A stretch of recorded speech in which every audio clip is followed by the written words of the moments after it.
మహాపరిశుద్ధుడైన మా దేవ, యేసుక్రీస్తు ప్రభువారి ఘనమైన శక్తివంతమైన నామంలో మరొకసారి ఈ విబిఎస్ దినాల్లో ఈ కాల సమయం మీ ఆలయంలో కనబడే కృపాభాగ్యం మాకు ఇచ్చినందుకే వందనాలు. పాటల ద్వారా మిమ్మల్ని మహింపరిచి కనపరచుటకు, పాటల్లో మీ యొక్క మహిమాత్మను తెలుసుకున్నటకు మీరు మాకు అనుగ్రహించిన కీర్తనలు పాడే సమయాన్ని బట్టి వందనాలు. పిల్లలకు మీరు నేర్పిస్తున్నటువంటి పాఠములను బట్టి వందనాలు. వారు నేర్చుకుంటున్నటువంటి పాఠములను బట్టి యేసుక్రీస్తు ప్రభు వారికి మంచి రాను వారి వలె తయారవుటకు కృప అనుగ్రహించు. ఈ సమయం మా అందరికీ దీవెనకరంగా చేయు. మిమ్మల్ని గురించి అధికముగా తెలుసుకుని మిమ్మల్ని అధికముగా ప్రేమించు వారమై మిమ్మల్ని అధికముగా కలిగి ఉన్న వారుగా ఉండటం మీరే మాకు సహాయం చేయమని, ఈ వాక్య ధ్యాన సమయం మా అందరికీ దీవెనకరంగాను ఆత్మీయ క్షేమాభివృద్ధి కలిగించేదిగాను ఉండటం మీరే మాకు కృపను అనుగ్రహించమని యేసుక్రీస్తు ప్రభువారి నామమున స్తుతించి ప్రార్థించి అడిగి వేడుకొనుచున్నాము తండ్రి. ఆమేన్.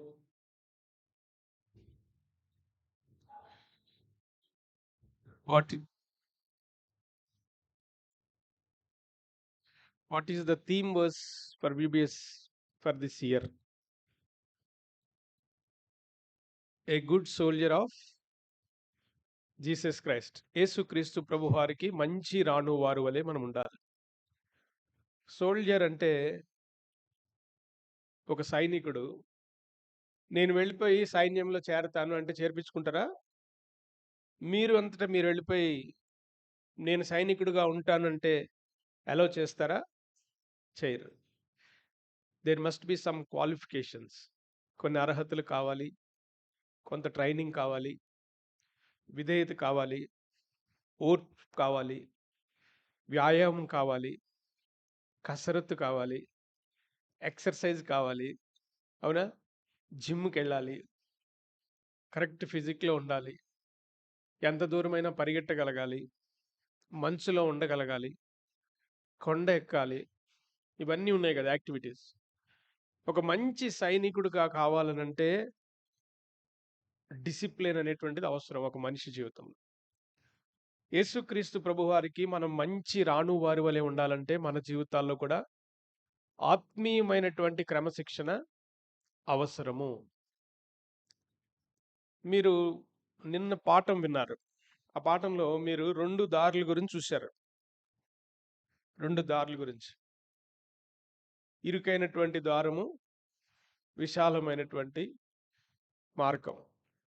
ఈ 2 మార్గాలు, ఒకటి ఇరుకైనటువంటి ద్వారము, సంకుచితమైనటువంటి దారి ఏదైతే ఉందో అది నిత్య జీవానికి నడిపిస్తుంది. ఎక్కడికి? నిత్య జీవం. ఆ దారి సంకుచితమై ఉందని యేసుక్రీస్తు ప్రభువారు చెప్పారు. అంటే అర్థం ఏంటి? మీకు ఆ దారిలో నడుస్తున్నప్పుడు నేను వెళుతున్నది కరెక్టేనా? మా ఫ్రెండ్స్ అందరూ జాలీగా ఉంటున్నారు, నేనెందుకు ఇలా ఉంటున్నాను? మా ఫ్రెండ్స్ అందరూ కూడా ఎంజాయ్ చేస్తున్నారు వరల్డ్ను, నేనెందుకు ఇలా ఉంటున్నానని you will have a doubt. But one day you will enter in to the eternal life. నిత్య జీవానికి వెళ్తారు. అయితే వెడల్పుగా ఉన్నటువంటి ద్వారం ఉంది, విశాలమైనటువంటి దారి ఉంది. ఆ దారి ఎక్కడికి వెళ్ళిపోద్ది? ఎక్కడికి వెళ్ళిపోద్ది? లైఫ్ అంతా ఎంజాయ్ చేయి, లైఫ్ అంతా నీకు ఇష్టం వచ్చినట్టుండు, నీ లైఫ్కి నువ్వే కింగ్ అంటారు కదా లోకంలో. What you want you need to choose, you enjoy your life అంటారు కదా. ఎంజాయ్ ఎక్కడికి వెళ్ళిపోతుంది? ఎటర్నల్ డెత్, మరణానికి తీసుకుని వెళ్ళిపోతుంది ఆ దారి. మీరు అనుకోవచ్చు వాళ్ళు ఏదో ఆనందంగా ఉన్నారు, వాళ్ళు ఏదో ఎంజాయ్ చేసేస్తున్నారు, లైఫ్ అంతా కూడా బాగుంది అని. ఎంతకాలం చేస్తారు? కొంతకాలమే కదా. మీరు అలాగే అనుకోవాలి. ఆనందంగా ఉండనివ్వండి, గంతులు వేయనివ్వండి, అల్లరి చేయనివ్వండి. ఎంతకాలం? కొంతకాలం. తర్వాత వాళ్ళ ఎండ్ ఎలా ఉంది? నిత్యమైనటువంటి నాశనం. అయితే మనం కొంతకాలం కష్టపడతాం, కొంతకాలం మనకి ఇరుగ్గా ఉంటుంది, కొంతకాలం బాధగా ఉంటుంది, కొంతకాలం సంకుచితంగా ఉంటుంది. బట్ ఎటర్నల్గా we will have a life. నిత్య జీవాన్ని మనం కలిగి ఉంటాము. ఈ నిత్య జీవం మనం పొందుకోవాలనంటే యేసుక్రీస్తు ప్రభువారు సిలువలో చేసినటువంటి కార్యమునందు మనం విశ్వసిస్తే చాలు, ఆ మార్గంలోనికి మనం వచ్చేస్తాం. ఈ నిత్య జీవపు మార్గములోనికి మనం రావాలి అని అంటే, మీలో ఇంకా చాలా మంది యేసుక్రీస్తు ప్రభువారిని సొంత రక్షకునిగా అంగీకరించినటువంటి వారు ఉన్నారు. అంటే మీరు ఇంకా ఆ మార్గంలోనికే రాలేనటువంటి వారు ఉన్నారు. ఆ మార్గంలోనికి మీరు రావాలనంటే మొట్టమొదటిగా యేసుక్రీస్తు ప్రభువారు సిలువలో చేసినటువంటి కార్యమునందు మీరు విశ్వసిస్తే, నమ్మితే, నా ప్రభు నా కొరకు ప్రాణం పెట్టాడు, ఆయన కార్చినటువంటి అమూల్యమైనటువంటి పరిశుద్ధమైన రక్తములో నాకు పాపక్షమాపణ ఉంది అని గనక మీరు నమ్మితే, విశ్వసించిన వారికే, యేసుక్రీస్తు ప్రభువారు ప్రపంచంలో ఉన్న అందరి కొరకు ప్రాణం పెట్టారు. మరి అందరి పాపాలు క్షమించబడ్డాయా? ఎవరి క్షమించబడుతున్నాయి? నమ్మితే. నువ్వు నమ్మితే నీకు క్షమాపణ. నువ్వు విశ్వసిస్తే ఆ సిలువలో ఉండేటువంటి ఆశీర్వాదం నీదవుతుంది. విశ్వసించినటువంటి వారికి మాత్రమే యేసుక్రీస్తు ప్రభువారు సిలువలో చేసినటువంటి ఆ కార్యం యొక్క రక్షణ విశ్వాసము ద్వారా హృదయములో కలుగుతుంది. ఈరోజు మన lesson the focus is on new walk. A walk? It's not a cat walk. It's not a stylish walk. Our focus today is on a new walk. కొత్త నడక, కొత్త దారిలో మనం కొత్త నడకతో కొత్త జన్మానుభవంలో ఉండేటువంటి నడకను గురించి మనం తెలుసుకోబోతున్నాం. దీనికి గాను మనకు ఈరోజు కంటత వాక్యం రోమీలకు రాసిన పత్రిక 6వ అధ్యాయము 4వ వచనం. రోమీలకు రాసిన పత్రిక 6వ అధ్యాయము 4వ వచనం చదువుదాం అందరము. 6:4. కాబట్టి తండ్రి మహిమ వలన క్రీస్తు మృతుల్లో నుండి ఎలాగు లేపబడినో అలాగనే మనమును నూతన జీవం పొందిన వారమై నడుచుకున్నట్లు మనము బాప్తిజం వలన మరణములో పాలు పొందుటకై ఆయనతో కూడా పాతి పెట్టబడితిమి. యేసుక్రీస్తు ప్రభు వారి యొక్క మార్గంలోనికి మనం వచ్చిన తర్వాత ఈ మరణానుభవము అనగా బాప్తిజం వలన పాతి పెట్టబడిన వారమై యేసుక్రీస్తు ప్రభు వారి యొక్క మరణములో మనం పాలు పొందినట్లయితే నూతన జీవము పొందినటువంటి వారమై, అంటే ఏ దేవుని శక్తి యేసుక్రీస్తు ప్రభు వారిని మరణము నుంచి జీవంలోనికి ఆయన ఆత్మ చేత బ్రతికించబడిన వాక్యంలో ఉంది. ఏ ప్రభు యొక్క ఆత్మ లేక దేవుని యొక్క మహిమా శక్తి సమాధిలో ఉన్నటువంటి యేసుక్రీస్తు ప్రభు వారిని తిరిగి లేపిందో, అదే శక్తి, గొప్ప శక్తి మన జీవితాల్లో ఏం చేస్తుందంటే, మనము యేసుక్రీస్తు ప్రభు వారి కొరకు మంచి సైనికుల వలె జీవించడానికి ఆ శక్తి మనకు సహాయం చేస్తుంది. మనం స్వయం శక్తి చేత, మనకున్నటువంటి బిబ్లికల్ నాలెడ్జ్ చేత we can't walk this new walk. యేసుక్రీస్తు ప్రభు వారిలో ఈ క్రొత్త నడకను మనంతట మనం నడవలేము. మనం చేద్దామనుకుంటే చేయలేము, ఉండాలనుకుంటే ఉండలేము. యేసుక్రీస్తు ప్రభు వారిని సమాధి నుంచి లేపినటువంటి దేవుని మహిమా శక్తి, ఆ శక్తి మనకు గనక ఇవ్వబడితే, దాన్ని పొందుకుంటే మనము కూడా నూతనమైనటువంటి ఈ మార్గంలో మనం నడవగలుగుతాం. అపోస్తలుడైనటువంటి పౌలు గురించి మీకు తెలుసు. ఆయన ఎక్కడికి వెళుతుండగా రక్షణ పొందాడు? దమస్కు మార్గంలో. ఎందుకు వెళ్తున్నాడు ఆయన? విన్నారుగా చాలాసార్లు మీరు. ఎక్కడికి వెళ్తున్నాడు? ఎందుకు వెళ్తున్నాడు? క్రైస్తవుల్ని పట్టుకుని బంధించి హింసించి వాళ్ళని చెరసాల్లో వేయటానికి, ఒకవేళ చంపేసినా సంతోషించటానికి కదా. తనకు ఒక మతం అంటూ ఉంది. తన యూదా మతంలో ప్రావిష్టుడు. ఈ మతానికి ఏదో నష్టం కలిగిపోతుంది, నా మతానికి ఏదో నష్టం కలిగిపోతుంది అనేటువంటి భయంతో దేవుని పని చేస్తున్నాను అనుకుంటున్నాడు. ఏం చేస్తున్నాడు? క్రైస్తవుల్ని పట్టుకుని హింసించి చంపేయడానికి వెళ్తున్నాడు. మరి అలాంటి వ్యక్తిని దేవుడు ప్రేమిస్తాడా అంటే, అలాంటి వ్యక్తిని కూడా దేవుడు ప్రేమిస్తాడు. నువ్వు ఎంత ఘోర పాపములో ఉన్నా, ఒకవేళ నువ్వు చేసినటువంటి తప్పును, నువ్వు చేసినటువంటి పొరపాటును, నువ్వు చేసిన పాపాన్ని ఇంట్లో వాళ్ళకి చెప్పినా, మీ లెక్చరర్కి చెప్పినా, మీ టీచర్కి చెప్పినా, వాళ్ళు నిన్ను చెడ్డగా అనుకోవచ్చు, నిన్ను తప్పుగా అనుకోవచ్చు. కానీ దేవుని దగ్గర చెప్పి గనక మనం ఒప్పుకుంటే ఎంత ఘోర పాపినైనా యేసుక్రీస్తు ప్రభు వారు క్షమిస్తాడు. సంఘాన్ని హింసిస్తున్నటువంటి పౌలును కూడా యేసుక్రీస్తు ప్రభు వారు క్షమించి రక్షణ ఇచ్చారు.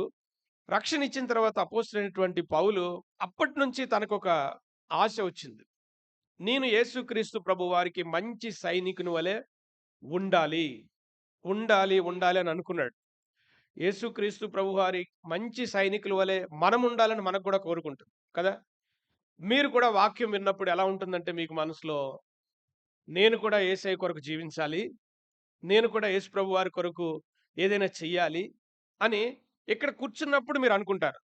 కానీ ఒక్కసారి బయటికెళ్ళారంటే, ఫ్రెండ్స్‌తో కలిసారంటే, కాలేజీలో ఉన్నారంటే, బస్సులో ఉన్నారంటే, క్యాంపస్‌లో ఉన్నారంటే, మీ అల్లరి మీదే. మర్చిపోతారు మళ్ళీ. మళ్ళీ ఇక్కడికొచ్చినప్పుడు మాత్రం ఒక తిమోతిలా కూర్చుంటారు, ఒక రూతులా కూర్చుంటారు, ఒక ఎస్తేర్‌లాగా ఉంటారు. చక్కగా ఉంటారు. కదా. మన జీవితంలో రక్షణ పొందిన తర్వాత మనం యేసు ప్రభు వారి కొరకు సరిగా జీవించలేకపోతున్నామే అనేటువంటి బాధ ఉంటుంది. It is quite common. అందరికీ ఉంటుందది. అందరికేనంటే పౌలు గారికి గూడా ఉంది. పౌలు గొప్ప భక్తుడు కదా. గొప్ప సువార్తికుడు కదా. ఎన్నో పత్రికలు రాశాడు కదా. ఆయన రాసిన పత్రికలు బైబిల్ గ్రంథం నూతన నిబంధనలో నిండిపోయాయి కదా.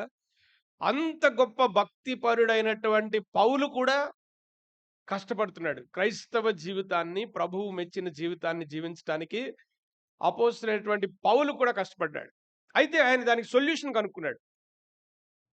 దానికి సొల్యూషన్ అంటే పరిష్కారాన్ని ఆయన కనుగొన్నాడు. ఏమిటా పరిష్కారం? మనం ఎదుర్కొంటున్నటువంటి ఈ ఆత్మీయ పోరాటం, ఈ యుద్ధం పౌలు కూడా చేశాడు. కానీ దాన్ని విజయం సాధించాడు.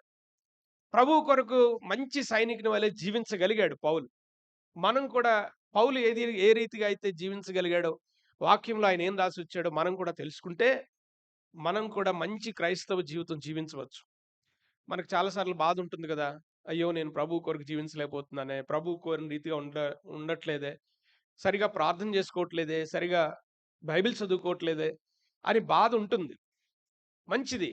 కానీ దాన్ని అధిగమించటానికి అంటే ఖచ్చితంగా నేను ప్రభువు కొరకు జీవిస్తున్నాననేటువంటి తీర్మానంలోనికి రాగలగటానికి, అట్టి నిశ్చయమైన మంచి సైనికుని జీవితంలోనికి మనం రాగలగటానికి పౌలు ఏం చేశాడో మనం అది చేయాలి. పౌలు అందుకనే రోమీయులకు రాసిన పత్రిక 7వ అధ్యాయంలో ఆయన తనలో ఉన్నవి ఆయన గుర్తించాడు. ఏం గుర్తించాడు? కొన్ని మాటలు చూద్దాం. తన స్థితిని గుర్తించాడు. ఏమంటాడు? రోమీయులకు రాసిన పత్రిక 7వ అధ్యాయము, రోమీయులకు రాసిన పత్రిక 7వ అధ్యాయం 17వ వచనం. కావున ఇకను దాన్ని చేయనది నా యందు నివసించు పాపమే గాని నేను కాదు. నా యందు అనగా నా శరీరమందు మంచిది ఏదియు నివసింపదని నేను ఎరుగుదును. మేలైనది చేయవలెనని కోరిక నాకు కలుగుచున్నది గాని దానిని చేయుటకు నాకు కలుగుట్లేదు. పౌలు ఏం గుర్తించాడు తనలో? నాలో మంచి ఏది కూడా ఉండదు. మిమ్మల్ని ఎవరైనా నువ్వు చాలా మంచివాడురా అన్నారనుకో కదా, మీకు మంచి బ్రాడ్ స్మైల్ వస్తుంది. మా టీచర్ నన్ను మంచివాడు అంది, నువ్వు మంచి పాప అంది, you are a good girl అంది అంటే మనకి వీఆర్ సో హ్యాపీ. పౌలు ఏం ఒప్పుకున్నాడంటే, నా యందు మంచి ఏది కూడా లేదు. యేసుక్రీస్తు ప్రభు వారి దగ్గరికి ఒకసారి ఒక యవనస్తుడు వచ్చి మోకాళ్ళుని సద్బోధకుడా అని స్టార్ట్ చేశాడు ఆయన. యేసు ప్రభు వారు ఏమన్నాడు? యేసు ప్రభు వారు ఏమిచ్చారు జవాబు? సద్బోధకుడు అంటే మంచివాడు అని నువ్వు నన్ను ఎందుకు అంటున్నావు? దేవుడు ఒక్కరే మంచివారు అన్నాడు. ఆయన దేవుడు మాట్లాడుతున్నటువంటి ఆ యవనస్తుడు ఆయన్ని దేవునిగా గుర్తించలేదు. గుర్తించక ఏదో మనుష్యుడు, ఒక ప్రవక్త, బోధకుడు అనేటువంటి ఇంటెన్షన్తో ఒక మనిషిని దగ్గరికి వచ్చి ఆయన మనిషి అనుకుని సద్బోధకుడా అని స్టార్ట్ చేశాడు. యేసు ప్రభు వారు అన్నారు, మనిషి యొక్క మనసులో ఎప్పుడు ఉండవలసినటువంటి ఆలోచన ఏంటంటే, దేవుడు ఒక్కడే మంచివాడు. దేవుడు ఒక్కడే మనకు మంచి చేయువాడు. మనకు మంచి చేయాలని దేవుడు ఒక్కడే ఆలోచిస్తాడు. పౌలు తన జీవితంలో తాను మొట్టమొదటిగా గుర్తించింది ఏంటంటే, తన జీవితంలో తన స్థితిని అతడు రోమీయులకు రాసిన పత్రిక 17:18 మనం చదివిన రీతిగా అతడు తన స్థితిని తెలుసుకున్నాడు. అంత మాత్రమే కాదు, రోమీయులకు రాసిన పత్రిక 7వ అధ్యాయం 24వ వచనంలో 2 స్వభావాలు ఆయన గుర్తించాడు. మొట్టమొదటిది తన శరీరానుసారమైనటువంటి మనసును ఆయన గుర్తిస్తూ వచ్చాడు. రోమీయులకు రాసిన పత్రిక 7:24లో అయ్యో నేనెంత దౌర్భాగ్యుడును, ఇట్టి మరణమునకు లోనగు నా శరీరం నుండి నన్ను ఎవడు విడిపించును. అయ్యో నేను ఎంత దౌర్భాగ్యుడును. అంటే మన స్వభావంలో రెండు ఉంటాయి. ఇప్పుడు నువ్వు రక్షించబడలేదనుకో, నువ్వు ప్రభువుని సొంత రక్షకునిగా అంగీకరించినంత వరకు కూడా నీలో ఒక స్వభావమే ఉంటుంది. యేసుక్రీస్తు ప్రభువారిని అంగీకరించిన తర్వాత నీలో రెండు స్వభావాలు ఉంటాయి. మిమ్మల్ని ఎవరన్నా అడిగారనుకోండి, నువ్వు రక్షించబడ్డావా అని అడిగారనుకో, ఆ ప్రశ్న వేసేస్తేనే ముందు మనకే డౌట్ వచ్చేస్తుంది, రక్షణ పొందానా లేదా. మీరు ఎలా చెప్పగలరు నేను రక్షణ పొందాను అని? ఎలా చెప్పగలరు? నేను రక్షణ పొందానని మీరు చెప్పగలగాలి. యూ హ్యావ్ ఏ కాన్ఫిడెన్స్, ఆ ధైర్యం ఉండాలి. అవును, నాలో రక్షణ కార్యం నిజంగానే జరిగింది, నేను ఎప్పుడో చెయ్యెత్తి ఏదో బాప్తిజం తీసుకున్నాను అది కాదు, ఖచ్చితంగా నా జీవితంలో రక్షణ కార్యం జరిగింది అని మీరు ఎలా చెప్పగలరు? How will you say? We will have a fight within అస్.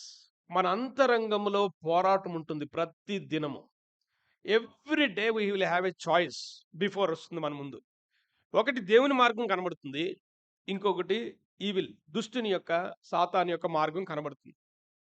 నీకు ఈ రెండు దారులు ప్రతి చాయిస్లోనూ నీ ముందుంటే assuredly you can say that you are saved. కానీ నువ్వు చేస్తున్న వాటిలో, నువ్వు చూస్తున్న వాటిలో, నువ్వు ఆలోచిస్తున్నటువంటి వాటిలో నీకు ఒకటే మార్గం కనబడుతుంది అనుకో, ఒకే మార్గంలో నువ్వు ఉన్నావనుకో, then definitely you are not saved.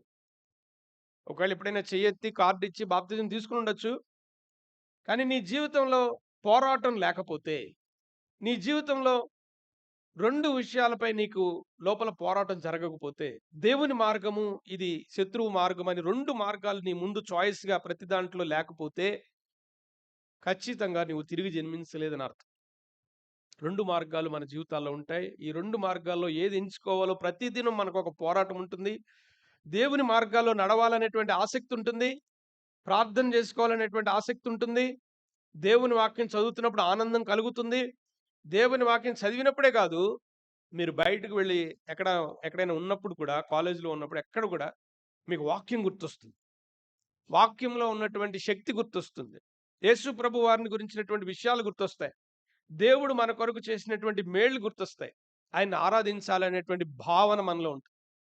Then you are really say that you born again. నువ్వు కొత్తగా జన్మించావని నువ్వు చెప్పగలవు. ఎఫెసీయులకు రాసిన పత్రిక 2వ అధ్యాయం 2వ వచనంలో కూడా పాత స్వభావం గురించి, లేకపోతే పాత మార్గాన్ని గురించి పౌలు ఎఫెసీయులకు రాసిన పత్రికలో ఏమంటాడంటే, మీరు వాటిని చేయుచు వాయుమండల సంబంధమైన అధిపతిని, అనగా అవిధేయులైన వారిని ఇప్పుడు ప్రేరేపించే శక్తికి అధిపతిని అనుసరించి ఈ ప్రపంచ ధర్మము చొప్పున మునుపు నడుచుకుంట్రి. యేసుక్రీస్తు ప్రభు వారిని గనక మనం అంగీకరించకపోతే మన జీవితాల్లో ఈ ప్రపంచ ధర్మము చొప్పున నడుస్తాం. నూతనమైనటువంటి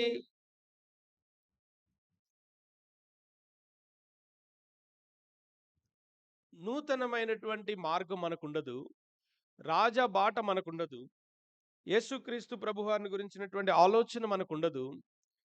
మనకెప్పుడు కూడా ప్రాచీన విషయాలే మనకుంటాయి. ఇక్కడ ఏమనుందంటే, కొరింథీయులకు రాసిన పత్రిక 1 కొరింథీ 3వ అధ్యాయము 3వ వచనం, మీలో అసూయ కలహం ఉండగా మీరు శరీర సంబంధులైన మనుషుల రీతిగా నడుచుకుని వారు కారా? శరీర సంబంధమైనటువంటి మనసు ఉంటుంది. అలాగనే మనం ఎఫెసీ 2:2లో మనం చదివిన రీతిగా ఈ ప్రపంచ ధర్మము చొప్పున మునుపు మీరు నడుచుకున్నటువంటిది. మీకు ఇంకా రిఫరెన్స్ దొరకలేదు కొందరికి. 1 కొరింథీ 3వ అధ్యాయము 3వ వచనం, శరీరానుసారమైనటువంటి మనసు. ఇవన్నీ కూడా ప్రాచీన స్థితి ఉన్నటువంటిది. అయితే నూతనమైనటువంటి స్థితి ఆత్మానుసారమైనటువంటిది. రోమీయులకు రాసిన పత్రిక 6వ అధ్యాయం 4వ వచనంలో మన కంటత వాక్యం చూశాం. ఏమని? కాబట్టి తండ్రి మహిమ వలన క్రీస్తు మృతుల్లో నుండి ఎలాగు లేపబడినో అలాగనే మనమును నూతన జీవం పొందిన వారమై నడుచుకున్నట్లు మనము బాప్తిజం వలన మరణములో పాలు పొందుటకై ఆయనతో కూడా పాతి పెట్టబడితిమి. మీరు ఎప్పుడైనా ఒక సమాధిని చూసినప్పుడు చేతులు బయటకు పెట్టి సమాధి చేసిన వాళ్ళు చూసారా? కాళ్ళు బయటకు పెట్టి చూసారా?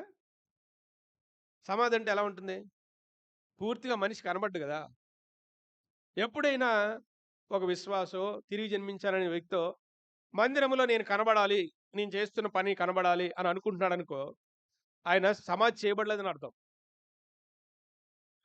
మనకు నన్ను అందరూ మెచ్చుకోవాలి, నన్ను అందరూ ఘనపరచాలి, నేను చేసే పని నలుగురికి కనబడాలి అని గనక అటువంటి మనసుతో మనం చేస్తే మన అర్థం ఏంటంటే, మనం ఇంకా పాతి పెట్టబడలేదని అర్థం.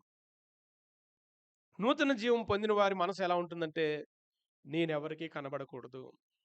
నా ప్రభువుకి కనబడితే చాలు. నా ప్రభువు నా జీవితం అంతా అయిపోయిన తర్వాత, బడా నమ్మకమైన మంచి దాసుడా అని ఆయన చెప్తే చాలు. కదా! ఈ లోకంలో మనుషులు ఒక రోజు మెచ్చుకుంటారు. ఇంకో రోజు మనల్ని తిడతారు. ఇంకో రోజు అపార్థం చేసుకుంటారు. ఇంకో రోజు మనం మంచిగా లేకపోయినా, అబ్బా! నువ్వెంత మంచోడురా, ఎంత పని చేసేస్తున్నావు దేవుని మందిరంలో అంటారు. మనుషుల అభిప్రాయం మీద మనం ఆధారపడకూడదు. మనం పాతి పెట్టబడిన వారమైతే, పాతి పెట్టబడినటువంటి ఒక పీనుగు లేకపోతే శవం ఎలాగైతే మనుషులకు కనబడదో, మన జీవితాల్లో మరుగై ఉన్నటువంటి జీవితంలో మనం ఉండాలి. మీరు నూతన నిబంధన భక్తులున్నారు కదా! పేతురు, యోహాను, యాకోబు, పౌలు, తిమోతి వీళ్ళందరూ గొప్ప గొప్ప దైవజనులున్నారు కదా! వాళ్ళకి ఇలాంటి పుల్పిట్టు, ఇలాంటి లైట్లు, ఇలాంటి ఫ్యాన్లు లేకపోతే కొన్ని చర్చెస్‌లో ఉంటాయి కదా! ఫోకస్ లైట్లు ఇవన్నీ లేవు వాళ్ళకి. వాళ్ళు ఎలా పరిచయం చేసుకుంటూ వెళ్ళిపోయారు. అలా వెళ్ళిపోతా ఎక్కడైనా చెట్టు ఉందనుకోండి, ఆ చెట్టు కింద నుంచుని వాకింగ్ చెప్పేశారు. అలా వెళ్ళిపోతూ కొండ ఉందనుకోండి, ఆ కొండ మీద ఒక బండ మీద కూర్చొని అక్కడ ఉన్నటువంటి 10 మందికి వాకింగ్ చెప్పేశారు. వాళ్ళు కనబడలేదు. వాళ్ళు పని ఎలా చేశారంటే దేవుని కొరకు పని చేశారు. మనిషి హృదయాల్లో పని జరిగినట్లు చేశారు. కానీ లైట్లు కావాలి ఇప్పుడు మనకి, మైకులు కావాలి, మనకు ఫోకస్ కావాలి, ఒక కెమెరా కావాలి. ఇన్ని హడావుళ్ళు అయిపోయినాయి ఇప్పుడు. ఇవి ఎక్కువైపోయినాయి. ఆత్మీయ స్థితి తగ్గిపోయింది. మనం కనబడాలి, మనం ఉండాలి, మనల్ని మెచ్చుకోవాలి, మనం చేస్తుంది నలుగురు చూడాలని అనుకుంటే మనం ఇంకా పాతి పెట్టబడలేదని అర్థము. చూడండి ఎఫెసీయులకు రాసిన పత్రిక 4వ అధ్యాయము 22, 24 వచనాలు. మీరు జాగ్రత్తగా గనక ఈ మాటలు వింటే మీ జీవితంలో ఈ రాజబాటకు వస్తారు. యేసుక్రీస్తు ప్రభు వారికి మంచి సైనికుల వలె మీరుంటారు. ఎఫెసీయులకు రాసిన పత్రిక 4వ అధ్యాయము 22 నుంచి 24 వచనాలు. కావున మునుపటి ప్రవర్తన విషయంలోనైతే అందరం కలిసి చదువుదాం పిల్లలు. మోసకరమైన దురాశ వలన చెడిపోవు మీ ప్రాచీన స్వభావమును వదులుకుని మీ చిత్తవృత్తి యందు నూతనపరచబడిన వారై నీతిను యథార్థమైన భక్తియు గలవారై దేవుని పోలికగా సృష్టింపబడిన నవీన స్వభావమును ధరించుకొనవలెను. పాత నడక ఎలా ఉంది? శరీర సంబంధమైనటువంటి మనసు, శరీరానుసారమైనటువంటి మనసు, శరీర కోర్కెలతో నిండిపోయినటువంటి మనసు, శరీర విషయమై సంతోషించేటువంటి మనసు. అయితే ఆత్మానుసారమైనటువంటి జీవితం ఎలా ఉందంటే యేసుక్రీస్తు ప్రభువారిని సంతోషపెట్టాలనేటువంటి జీవితము, యేసుక్రీస్తు ప్రభువారిని ధరించుకున్నటువంటి జీవితము, అలాగనే పాతి పెట్టబడితిమి అని చదివాం కదా 6:4లో మన కంఠత వాక్యం మెమరీ వర్స్‌లో. కనబడనటువంటి జీవితం, ఎవరికి కూడా మరుగయుండి పరిచర్య చేసేటువంటి జీవితం. అలాగనే మనం చదివాం కదా ఎఫెసీ 4:22, 24 అలాగనే గలతీ 5:25 ఎవరైనా చదువుతారా మీలో? గలతీ 5:25 చదవండి త్వరగా. ఫాస్ట్‌గా చదవాలి. మనము ఆత్మను అనుసరించి జీవించు వారిమైతిమా, ఆత్మను అనుసరించి ఎలా నడుచుకుంటామంట మనం? ఆత్మానుసారులమైతే ఆత్మను అనుసరించి క్రమంగా నడుచుకుందుము. చూడండి మన మందిరంలో ఇప్పుడు మీరు వచ్చారు కదా పిల్లలు, మీరు ఎంత చక్కగా కూర్చున్నారు. మీకు ఎవరు చెప్పారు ఇలా కూర్చోమని? చక్కగా వరుసలో కూర్చున్నారు. అవునా? ఇదొక క్రమం. పైనుంచి కిందకు వచ్చినప్పుడు గుంపులు గుంపులుగా వచ్చేయలేదు మీరు. నాకు తెలిసి మీరు లైన్‌లోనే వచ్చారు. నేను చూడలేదుగా. అవునా? పైనుంచి మిమ్మల్ని ఎలా పంపించారు? లైన్‌లో పంపించారు. అవునా? దానికొక క్రమం ఉంది. మనకి మధ్య మధ్యలో అప్పుడప్పుడు భోజనాలు పెడతారు మందిరంలో. చక్కగా కూర్చోబెట్టి ఒక క్రమంగా వడ్డిస్తారు. ఎవరికి వడ్డించారో ఆళ్ళు తినేస్తారా?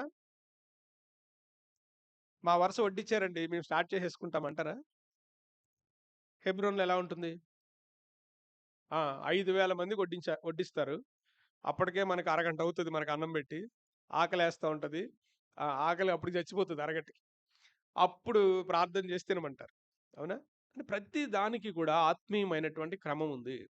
మనం ఇక్కడికి వచ్చినప్పుడు అందరము కలిసి తింటాం. అందరము కలిసి ఉంటాం. అందరం ఏక మనస్సుతో ఉంటాం. ప్రభువు కొరకు ఉంటాం. ప్రభు యొక్క ఆత్మ కలిగిన వారమై ఉంటాం. కానీ అంటే ఆత్మీయమైనటువంటి ఒక జీవితంలోనికి మనం వచ్చినప్పుడు, ఆ నడకలోనికి మనం వచ్చినప్పుడు ఆత్మానుసారమైనటువంటి నడక మనకుంటుంది. ఆత్మ సంబంధమైనటువంటి జీవితం ఉంటుంది. పౌలు తన జీవితంలో మొట్టమొదటిగా తాను గ్రహించిందేంటంటే, నేను నాలో మంచి ఏది కూడా లేదని గ్రహించాడు. రెండవది, ఆయనలో 2 విషయాలు గ్రహించాడు. ఏమిటంటే, లోక సంబంధమైనటువంటి నడకలోనికి వెళ్ళిపోయే ప్రమాదం ఉంది. అలాగనే ఆత్మానుసారంగా మనం జీవించగలిగినటువంటి విషయం కూడా ఉందని పౌలు గ్రహించాడు. మూడో విషయం చూడండి. పౌలు ఈ యొక్క ఆత్మీయమైనటువంటి స్థితిలో తను ఏమనుకున్నాడంటే ప్రారంభంలో ధర్మశాస్త్రము తనకు విడుదల కలగజేస్తుంది. అనగా తనకు ఒక ఆశ ఉంది కదా! దేవుని కొరకు తాను జీవించాలని. ఒకవేళ ధర్మశాస్త్రము నాకు తెలుసు కదా! ఆ ధర్మశాస్త్రమును నేను అనుసరించేస్తే నాకు అయిపోతుందని అనుకున్నాడు.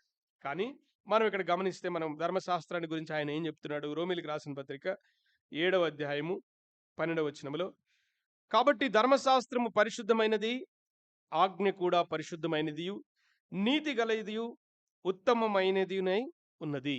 ధర్మశాస్త్రం ఎటువంటిది అంటున్నాడు ఆయన? పరిశుద్ధమైంది. తీశారా? రోమా 7:12.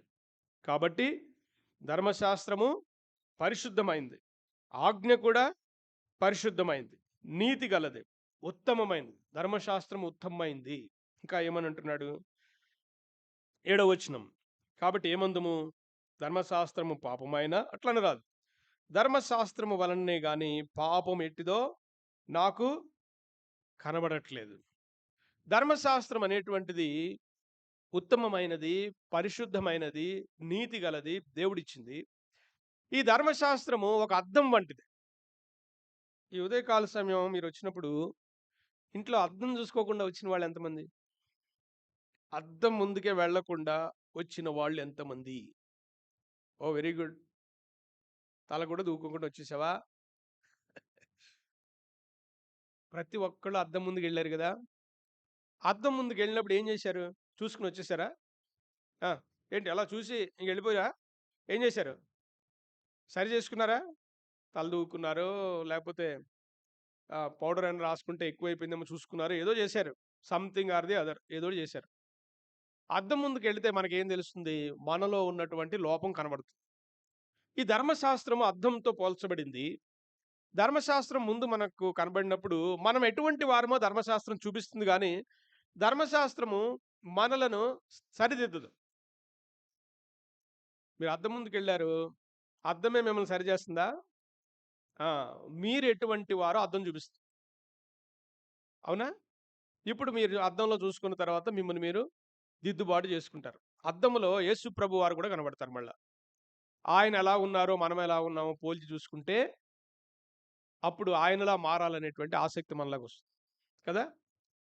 ధర్మశాస్త్రము మేలైందే, ధర్మశాస్త్రము లేకుండా పాపం ఎట్టిదో మనకు తెలియదు. ఎందుకంటే మీకు అబద్ధం ఆడొద్దు అని చెప్పామనుకోండి, అదొక ఆజ్ఞ.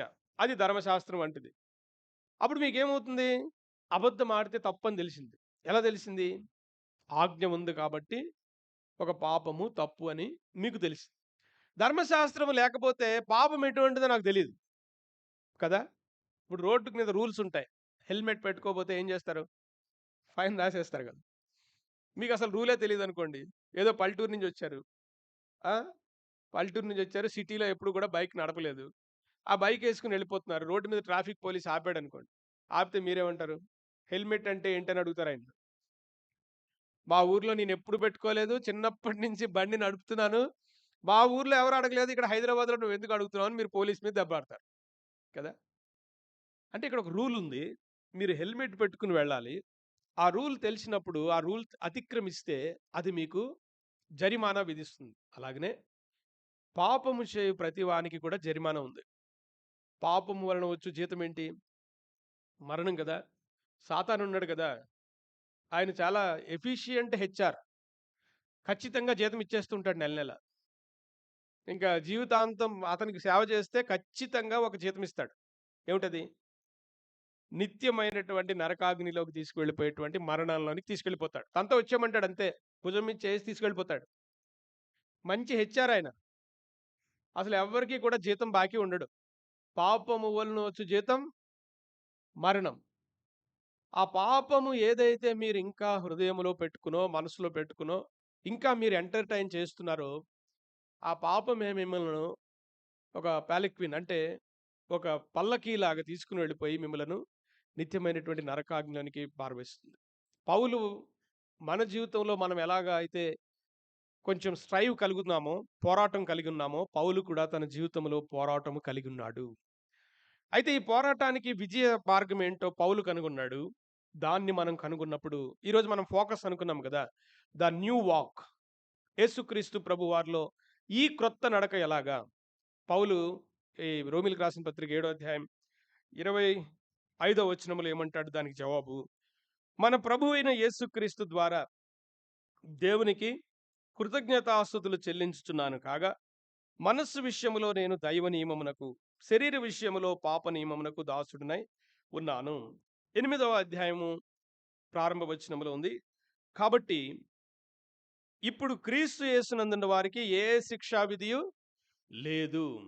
యేసుక్రీస్తు ప్రభు వారి యందు మనం గనక అడుగు పెట్టినట్లయితే, ఆయన చేసినటువంటి శిలువ కార్యమునందు విశ్వసిస్తే, మహిమ కలిగినటువంటి దేవుడు యేసుక్రీస్తు ప్రభువారు మన నిమిత్తమై చనిపోయి సమాధి చేయబడిన తర్వాత దేవుడు ఆయన మృతుల్లో నుండి లేపినటువంటి ఆయన శక్తి కనుక మనలో పనిచేస్తే, మనము ఈ పాప స్వభావము నుంచి, పాప నైజము నుంచి మనం విడిపించబడతాము. అందుకనే పౌలు 4 విషయాలు ప్రాముఖ్యమైనటువంటివి, యేసుక్రీస్తు ప్రభువారిలో మనం పాలు పొందగలిగినటువంటివి, వాటిలో కనుక మనం కూడా నిజముగా పాలు పొందిన వారమైతే, మనము కూడా ఈ నూతనమైనటువంటి క్రైస్తవ జీవితంలో ప్రభువును సంతోషపెట్టే జీవితంలో మనం నడవచ్చు. ఏమిటవి? యేసు ప్రభువారు ఏవైతే ఆయన ఈ లోకంలో ఉన్నప్పుడు చేస్తూ వచ్చారో వాటిలో కూడా మనం పాలు పొందాలి. అప్పుడే మనము నూతనమైనటువంటి నడకలో వెళ్ళగలము అని మనకు చెప్తున్నాడు. చూడండి, మొట్టమొదటిది ఏంటి? ఏముంది? డెత్ అంటే మరణము. రిఫరెన్స్ ఏముంది? 6:3 చదవండి. రోమిలకు రాసిన పత్రిక 6:3, క్రీస్తు యేసులోనికి బాప్తిజం పొందిన మనమందరము ఆయన మరణములోనికి బాప్తిస్మము పొందితమని మీరు ఎరుగరా. యేసుక్రీస్తు ప్రభువారిలోనికి మనం గనక బాప్తిజం పొందితే, యేసు ప్రభువారు ఎలాగైతే సిలువ మీద మన నిమిత్తమై మరణించారో, ఆయన నా కొరకు చనిపోయారు, సత్యమే. ఇప్పుడు నేను జీవించు జీవితము ఆయన కొరకు నేను చనిపోతున్నాను. అర్థమైందా? నా ఇష్టాలకు నేను చనిపోతాను, నా కోరికలకు నేను చనిపోతాను, శరీర ఆశలకు నేను చనిపోతాను. చనిపోయిన వ్యక్తికి మనం ఏం పెట్టినా లెగుస్తాడా? ప్యారడైజ్ బిర్యానీ ఉంది, కొంచెం తినేసి పండుకోమంటే పండుకుంటాడు ఆయన. ఏమండి? డ్యూక్ 250cc బైక్ బయట ఉంది, కొంచెం చూసిరా బాబు అంటే వెళ్తాడా? వెళ్తాడా? బాగా నవ్వొస్తుంది నీకు. వెళ్ళాడు కదా. అంటే ఏంటి? దాని మీద ఆయనకు అసలు ఆశ లేదు. ఆశ లేదంటే అర్థం ఏంటి? చనిపోయాడని అర్థం. మనం కూడా ఈ లోక విషయాల్లో చనిపోయిన వారమైతే, లోకము మనకు ఆకర్షణీయంగా ఉండదు. ఎప్పుడు ఉండదనంటే, మనం నిజముగా గనక ఆయన మరణములో పాలు పొందితే. రెండవది ఏమనుంది? బరియల్ కదా. తర్వాత వచనంలో ఉంది, మీకు చాలా ఈజీ ఇవి రిఫరెన్స్. 4వ వచనంలో బరియల్ ఉంది. కాబట్టి తండ్రి మహిమ వలన క్రీస్తు మృతుల్లో నుండి ఎలాగు లేపబడినో, అలాగనే మనమును నూతన జీవం పొందిన వారమై నడుచుకున్నట్లు మనము బాప్తిసం వలన మరణములో పాలు పొందుటకై ఆయనతో కూడా పాతి పెట్టబడితిమి. మొట్టమొదటిగా ఎందులో పాలు పొందాలి మనము? ఆయన మరణములో. యేసు ప్రభువారు నా కొరకు చనిపోయారు, నేను ఆయన కొరకు చనిపోతాను, నేను ఆయన కొరకు ఆయన మరణములో పాలు పొందుతాను. ఇంకోటి ఏంటి? ఆయన సమాధి చేయబడ్డారు. ఇప్పుడు మనమేం కావాలి? మనము సమాధి చేయబడాలి. సమాధి చేయబడాలంటే ఇంకా కనబడువారు మనం ఉండకూడదు. అందుకని పౌలు ఏమన్నాడు? ఇక నువ్వు జీవించువాడను నేను కాను అన్నాడు. కానీ మనకు అన్నీ నేనే ఉంటుంది. నాకు జరగలేదు, నాకు ఇవ్వలేదు, నాకు పెట్టలేదు, నన్ను అడగలేదు, నన్ను సంతోష పెట్టలేదని అన్నీ మనకే ఉంటాయి. పౌలు ఏమన్నాడంటే, ఇక నువ్వు జీవించువాడను నేను కాను, క్రీస్తే నా యందు జీవించుచున్నాడు. ఇకపై జీవించు జీవితము నన్ను ప్రేమించి నా కొరకు ప్రాణం పెట్టిన దేవుని కుమారుని యందు విశ్వాసం వలన నేను జీవిస్తున్నాను. ఎక్కడుంది ఈ వచనం? గలతీ పత్రిక 2వ అధ్యాయము 20వ వచనంలో ఈ మాట మనం చూస్తాం. కాబట్టి మొట్టమొదటిగా ఆయన మరణములో మనం పాలు పొందాలి. రెండవది, ఆయన పాతి పెట్టబడ్డాడు, నేను కూడా పాతి పెట్టబడాలి. మూడవది ఏముంది? రిజరెక్షన్. కొంచెం గట్టిగా చెప్పండి. బ్రేక్ఫాస్ట్ అవ్వలేదు కదా? ఆ? కొంచెం నీరసంగా ఉంటుంది. రిజరెక్షన్, పునరుద్ధానం. ఇది రిఫరెన్స్ ఏంటి? 5th వర్సే. తర్వాత వర్స్ చూసారా? 3వ వచనములో మరణము, 4వ వచనములో పాతి పెట్టబడటము, 5వ వచనములో పునరుద్ధానం. వరుసగా ఉన్నాయి. చూడండి, 5వ వచనం ఆశీర్వాదం ఏమిటి? మరియు ఆయన మరణం యొక్క సాదృశ్యమందు ఆయనతో ఐక్యము గలవారమైన ఎడల ఆయన పునరుద్ధానం యొక్క సాదృశ్యమందును ఆయనతో ఐక్యము గలవారమై ఉంటాము. పునరుద్ధానములో కూడా అంటే ఇకపై మనం జీవించేటువంటి జీవితము ఆయన పునరుద్ధాన శక్తితో మనం జీవిస్తాం. మీకు ప్రారంభంలో ఓ మాట చెప్పాను. ఏమిటి? మన క్రైస్తవ జీవితము మనం స్వయం శక్తి చేత జీవించాలని అనుకుంటే మనం జీవించలేం కదా? యోహాను సువార్త 15:5 యేసుక్రీస్తు ప్రభువారు చెప్పిన మాట ఏమిటంటే, నాకు వేరుగా ఉండి మీరు ఏమీ చేయలేరు. ఏమీ అని అంటే ఇంకేమి, కొన్నని కాదు, ఏమీ చేయలేరని ఉంది. నాకు వేరుగా ఉండి మీరు ఏమి కూడా చెయ్యలేరు. మీరు ఆత్మీయ జీవితం జీవించలేరు, ప్రభువును మెప్పించలేరు, ప్రభువు కొరకు జీవించలేరు, ప్రభువును సంతోషపెట్టలేరు, మీరు ఆత్మీయంగా జీవించలేరు. యేసుక్రీస్తు ప్రభు వారిలోనికి మనం వచ్చినప్పుడు ఆయన ఇచ్చేటువంటి పునరుద్ధాన శక్తితో మనము ఆయన కొరకు, యేసుక్రీస్తు ప్రభు వారి కొరకు మంచి సైనికుని వలె మనము జీవించగలుగుతాం. ఇంకొక విషయం ఉంది. ఏముంది రిఫరెన్స్? హెవెన్లీ గ్లోరీ, పరసంబంధమైనటువంటి మహిమ గల వారమే ఉంటాం. ఎక్కడుంది అది? ఎఫెసీయులకు రాసిన పత్రిక 2వ అధ్యాయము 7వ వచనం. ఐ థింక్ ఇంగ్లీష్లో 6లో ఉంటుంది అనుకుంటాను. ఎవరైనా ఇంగ్లీష్ బైబిల్ ఉంటే 6, 7 రెండు కూడా చూడండి. తెలుగులో అయితే 7లో ఉంది. క్రీస్తు యేసునందు మనలను ఆయనతో కూడా లేపి పరలోకమందు ఆయనతో కూడా కూర్చుండబెట్టెను. ఆయనతో పాటు కూర్చుండబెట్టెను అంటే ఆయన చాప మీద కూర్చున్నారా? ఎక్కడ కూర్చున్నారు యేసు ప్రభు వారు? సింహాసనం. ఇప్పుడు ఆయనతో పాటు మనల్ని కూర్చోవాలంటే మనం ఎక్కడ కూర్చోబెడతాడు ఆయన? మనం చాప మీద కూర్చుని ఆయన సింహాసనం మీద కూర్చుంటే ఆయనతో కూర్చున్నట్ట? మనల్ని ఎక్కడ కూర్చోబెడతా అన్నాడు? ఆయనతో పాటు కూర్చుండబెడతా అన్నాడు. ఇంక ఏడుస్తూనే ఉంటామేమో ఆయన పక్కన కూర్చుని. ఏంటి నా బ్రతికేంటి? మీరేంటి ప్రభువా? అసలు పరలోకానికి వస్తానంటేనే నాకు చాలా గొప్ప ఆనందం ఉండేది. ఇప్పుడు మీ సింహాసనం మీద మీతో పాటు నన్ను కూర్చోబెట్టడం ఏంటి కదా? ఇంక ఏడుస్తూనే ఉంటాం నిత్యత్వం అంతా. ఏడవటం అంటే దుఃఖంతో కాదు, ఆనంద బాష్పాలతో దేవుని సన్నిధిలో నిత్యము గడిపేటువంటి ఆధిక్యత ఉంటుంది. చూసారా, ఈ 4 ఆశీర్వాదాలు యేసుక్రీస్తు ప్రభువారు మన కొరకు ముందు చూపించినటువంటి ఆశీర్వాదాలే. ఆయన మన కొరకు చనిపోయాడు. ఇప్పుడు మనం బ్రతికే జీవితం ఆయన కొరకు చనిపోతున్నాం. ఆయన పాతి పెట్టబడ్డారు. ఇప్పుడు మనం కనబడకుండా మనం చేసే పరిచర్య ద్వారా ప్రభువు కనిపించే జీవితంలో మనం ఉంటాం. మూడవది, పునరుద్ధాన శక్తిని ప్రభువు పొంది ఆయన మరణాన్ని నుంచి తిరిగి లేచారు. అదే మన కంటత వాక్యం 6:4 రోమీయులకు రాసిన పత్రికలో. ఆ పునరుద్ధాన శక్తితో మనం దేవుని పని చేసేటువంటి వారంగా ఉంటాం. అంత మాత్రమే కాదు, యేసుక్రీస్తు ప్రభువారు పరలోకానికి వెళ్ళిన తర్వాత అక్కడ తండ్రి కుడిపార్శ్వమున సింహాసనాసీనుడిగా ఆయన కూర్చున్నాడు. ఇది హెవెన్లీ గ్లోరిఫికేషన్, పరసంబంధమైనటువంటి మహిమలో మనం పాలు పొందుతాం. అది యేసుక్రీస్తు ప్రభువారు పొందింది, దానిలో మనం పాలు పొందేటువంటి వారంగా ఉంటాం. చూడండి, మనం ఏం చేయాలి ఇప్పుడు ఈ విషయాల్లో? కొరింథీయులకు రాసిన మొదటి పత్రిక 15వ అధ్యాయం 3వ వచనం. ఎవరైనా చదువుతారా? ఫాస్ట్గా చదవండి, ఇంకొక 5 నిమిషాల్లో మనం ముగించుకుంటాం. కొరింథీయులకు రాసిన మొదటి పత్రిక. సిస్టర్స్ ఎవరైనా బిగ్గరగా చదవండి అమ్మా. నాకు ఇయ్యబడినటువంటి ఉపదేశం మొదట మీకు అప్పగించి తిని, అదేమనగా లేఖనముల ప్రకారం క్రీస్తు మన పాపముల నిమిత్తం మృతి పొందారు, సమాధి చేయబడ్డారు. లేఖనముల ప్రకారం 3వ దినమున ఆయన లేపబడ్డారు. ఇప్పుడు మన జీవితాల్లో మనం చేయవలసినటువంటిది ఏమిటంటే, చేయబడి ఉన్నటువంటి శిలువ కార్యమునందు విశ్వసించాలి. వేరే మత పద్ధతులకు లేకపోతే వేరే విశ్వాసాలకు క్రైస్తవ విశ్వాసానికి ఉన్నటువంటి వ్యత్యాసం ఏమిటంటే, వేరే విశ్వాసంలో to attain salvation they continue do something or the other. ఏదో ఒకటి చేస్తూనే ఉంటారు. ఎందుకు? దే వాంట్ టు గో మోక్ష.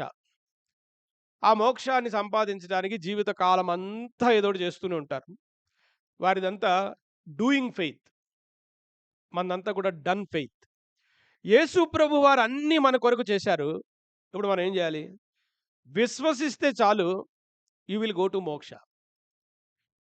నిత్య జీవానికి మనం వెళ్ళాలనంటే చేయబడి ఉన్నటువంటి శిలువ కార్యమునందు మనం విశ్వసిస్తే, నమ్మిన వారు తన్ను ఎందరు అంగీకరించిరో అనగా తన నామమందు విశ్వాసముంచు వారందరికీ దేవుని పిల్లలగుటకు ఆయన ఏమిచ్చాడు?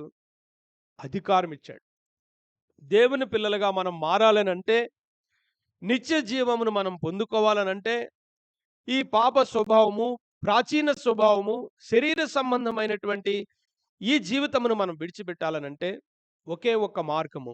పౌలు కనుగొన్నాడు కదా, తన జీవితంలో ఏం కనుగొన్నాడు? 7:25లో మనం చదివాం. మన తండ్రి అయిన దేవుని కుమారుడైన యేసుక్రీస్తు ప్రభువారిని బట్టి స్తోత్రాలు. 8వ అధ్యాయం 1వ వచనంలో ఏం చూశాం? కాబట్టి క్రీస్తు యేసునందున్న వారికి ఏ శిక్షా విధియు లేదు. No condemnation those who are in Christ. యేసుక్రీస్తు ప్రభువారిలో లేకపోతే ఏముంది? నిత్యమైనటువంటి నరక శిక్షలో వాళ్ళు యుగయుగములు కాలుతుండాలి. 1 యోహాను పత్రిక 5వ అధ్యాయము 13వ వచనం చదువుతారా ఎవరైనా? 1 యోహాను 5:13.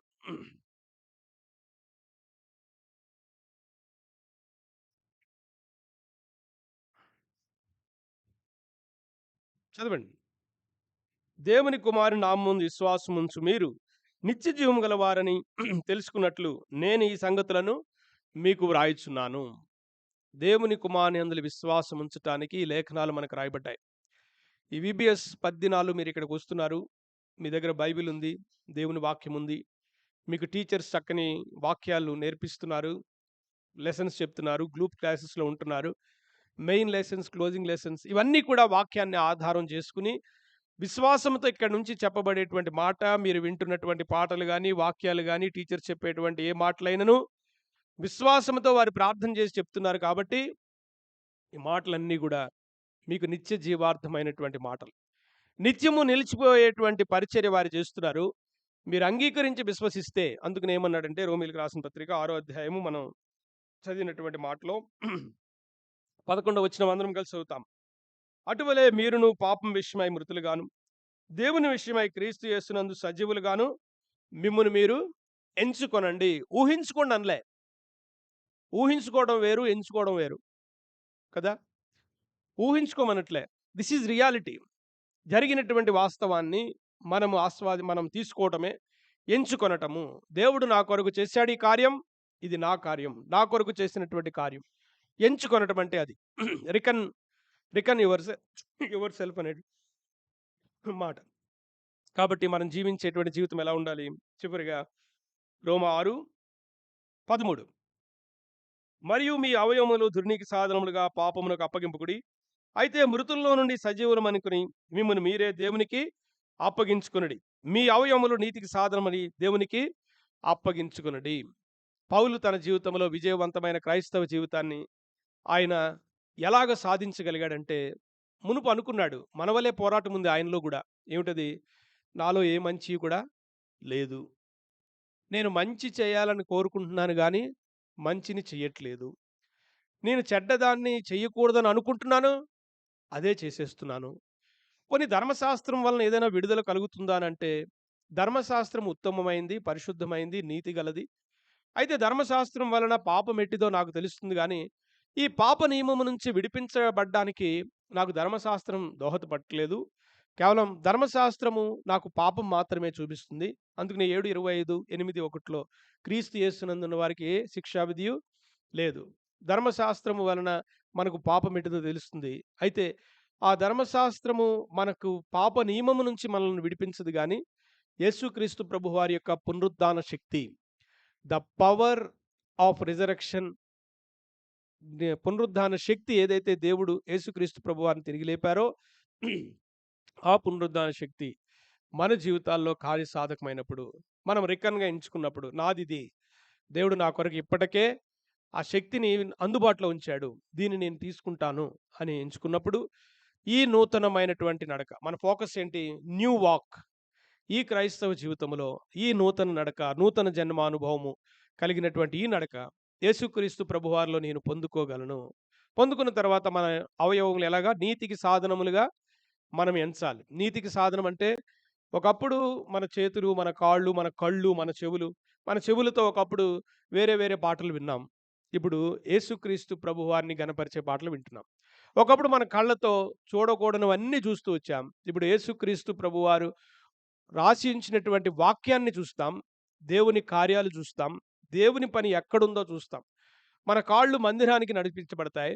మన చేతులతో దేవుని పరిచర్య చేస్తాం. మన ఆలోచనల్లో దేవుని గురించి ఉంటుంది. మునుపేమో ప్రాచీన స్వభావంలో శరీర సంబంధమైన శరీర ఆశలను ఆలోచిస్తూ జీవించాం. మరణకరమైన జీవితం అది. అయితే యేసుక్రీస్తు ప్రభువారిలో నూతన జన్మమైనటువంటి నూతన నడకలో మనం వెళ్ళగలిగినట్లు దేవుని యొక్క శక్తి అందుబాటులో ఉంది. ఆ శక్తిని మనం పొందాలనే ఈ ఉదయకాల సమయం వ్యక్తిగతంగా నిన్ను దేవుడు తన మందిరానికి తీసుకొచ్చాడు. దాన్ని పొందడానికి ప్రభు మనకు కృప చూపించునుగా. ప్రార్థన చేసుకుందామా? మోకరించండి.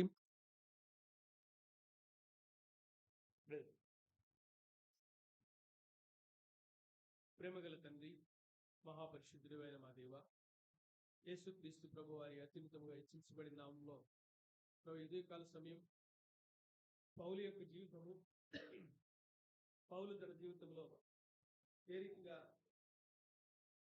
తన యొక్క వ్యక్తిగత జీవితాన్ని ఆయన తెలుసుకుంటూ వచ్చాడు. మంచిదేది నాలో నివసించదని ఆ గొప్ప దైవజనుడే ఒప్పుకుంటూ వచ్చాడు. అయితే యేసుక్రీస్తు ప్రభు వారిలో ఉన్నటువంటి పునరుద్ధాన శక్తిని ఎప్పుడైతే కోరుకుంటామో, పొందుకుంటామో, పాప మరణ నియమముల నుండి మమ్మల్ని రక్షిస్తుందని పౌలు సూచించాడు, చూపించారు. ఆ జీవ మార్గము మా దేవుడినట్లు కృప అనుగ్రహించండి. లోకము కొరకు బ్రతకకుండా, శరీర ఆశలతో బ్రతకక, నిత్య నాశనమునకు తీసుకువెళ్ళిపోయేటువంటి విశాల మార్గములో ఏ ఒక్కరూ ఉండక, జీవము కలిగినటువంటి మార్గము, ఇరుకైనటువంటి మార్గము, సంకుచితమైనటువంటి ఈ మార్గము, ఇరుకైన ద్వారములో నడవగలిగినట్లు మీకు అపారమైనటువంటి కృప అనుగ్రహిస్తురండి. ప్రభువా, మా యొక్క జీవితాల్లో మీ మట్టి తీర్మానములు ఉండుటకు మీరే మాకు సహాయం చేయమని యేసుక్రీస్తు ప్రభు వారి నామమున ప్రార్థించి వేడుకొనుచున్నాము తండ్రి. ఆమెన్. అలాగే మోకరించి కళ్ళు మూసుకుని అలాగనే ఉండండి. ఒక్క నిమిషం 1 మినిట్. కళ్ళు మూసుకునండి, తలలు వంచండి.